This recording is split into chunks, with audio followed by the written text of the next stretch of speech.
All right. Welcome back to the GSMC Wrestling Laureate Podcast. So today on our podcast, we had a bunch of reviews. We reviewed WWE SmackDown. We reviewed WWE King and Queen of the Ring and Jeddah, Saudi Arabia. We also reviewed AEW's Double or Nothing. That happened last night. And we also previewed Monday Night Raw.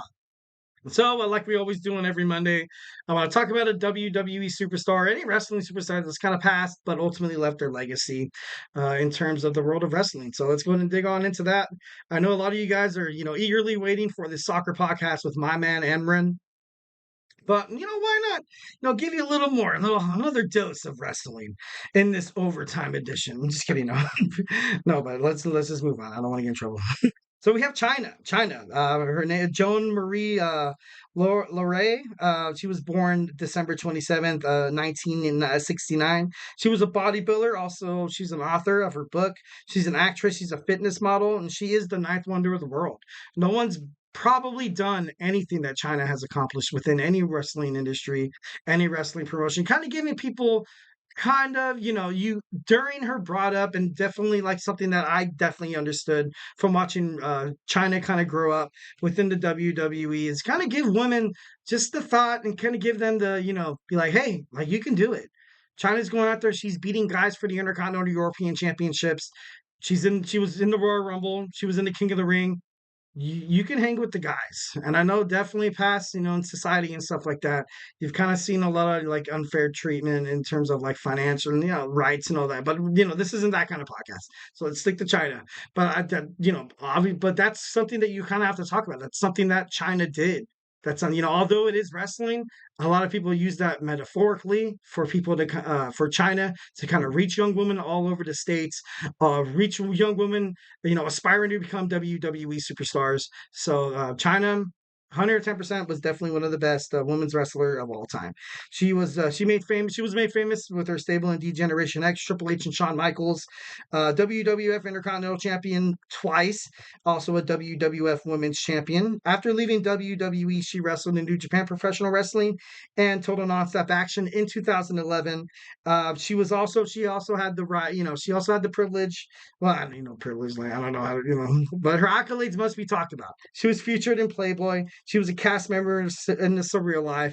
She was, a prominent star in like VH1. She also received, and like I said, I'm only talking about her accomplishments here. She also received an AVN award for best selling title. If you don't know what AVN stands for, you don't have to look it up. Those who know, you know. Those who don't know, don't worry about it. But how you got to give credit where it's due.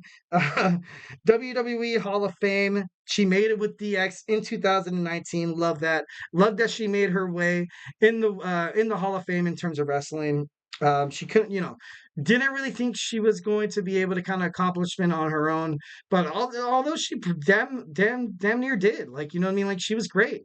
In 2019 was just like it kind of propelled her for people to kind of realize like, hey, dude, Chyna was definitely someone in D Generation X that you never really saw. You kind of saw the woman as the enforcer. Usually the women stand, they kind of stand wayside, and they kind of don't really help the men's superstar win the title or just basically be better than the men themselves.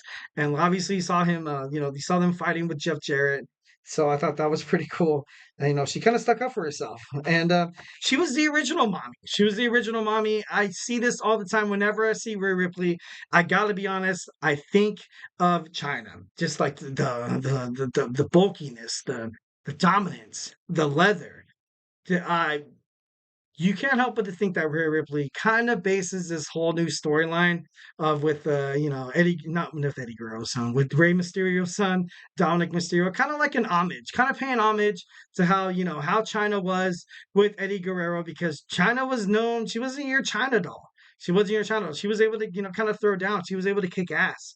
And Eddie Guerrero was kind of like that, that romantic, and like Dominic Mysterio is within Rhea Ripley. So I think the two kind of together are pretty good, pretty good. Definitely paying homage to Chyna though, definitely.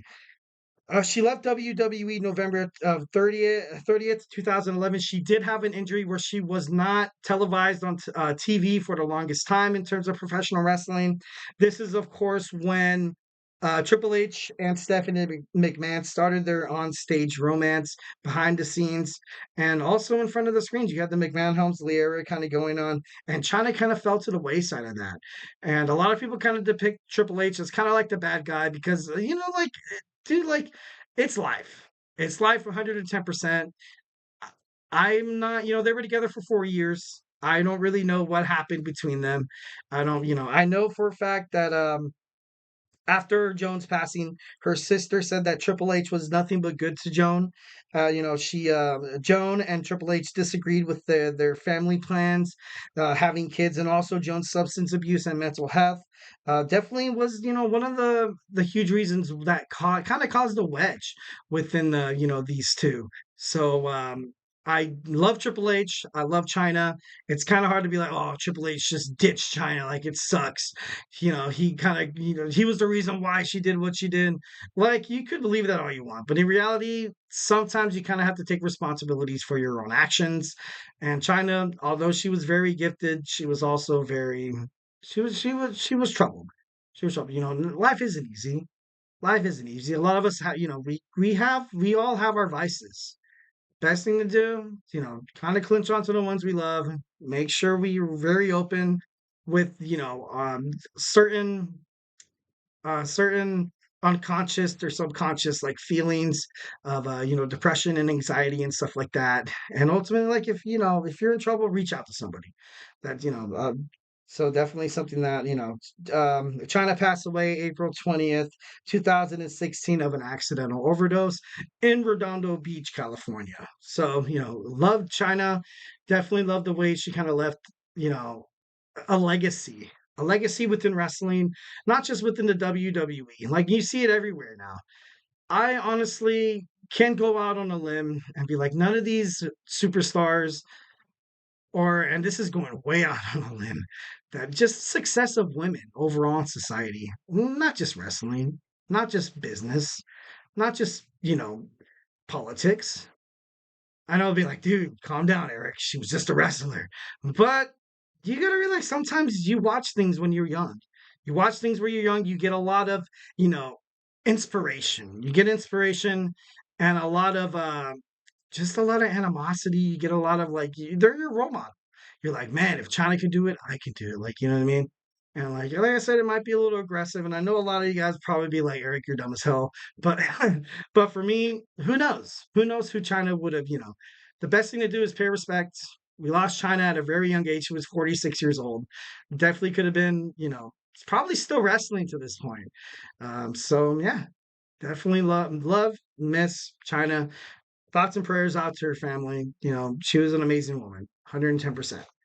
So yeah, I hope you guys liked my show, my Memorial Day version, the GSMC Wrestling Laureate Podcast. Like I said before, it is my birthday, so type in a happy birthday at in the chat. If not, just realize that you're a jerk and just regret it for the rest of your life. I'm just kidding. No, don't do that. No, Thank you for tuning in to the GSMC Wrestling Laureate Podcast, brought to you by the GSMC Sports Network. Your support means a lot to us, so please remember to Superman punch that like and subscribe button to our show, to the GSMC Wrestling Laureate Podcast, but most importantly, to the GSMC Sports Network. It really does make a difference, guys. Here at the GSMC Sports Network, we love peace, love, and positivity all the way, baby. We also invite you to follow us on Facebook, Twitter/X, whatever you like to call it, or whatever Elon Musk wants to call it nowadays, TikTok and Instagram for more content and updates. Once again, if I have not made you a wrestling fan by now, we have Sports on Sports. We have TJ with Sports, Jeremy on Sports, Kenneth with football, the Andrew Tate Show. We have Hoops and Heels with Samantha, your one-stop shop for women's sports. It's everything from MMA, the Olympics, WNBA. If you want to freshen up on your women's sports, make sure you check out Samantha's podcast. And the NBA playoffs are heating up. We have my boy Nelson. He's going to be on my show with my man Christopher, the host of the Sports Fantasy Podcast. And we're just going to tear it up. We're going to tear it up on Friday. Make sure you tune into that show. It's going to be absolutely dope. Once again, thank you for tuning into my podcast. Hope you had an amazing Memorial Day weekend. And most importantly, stay beautiful. Love you and have a good day.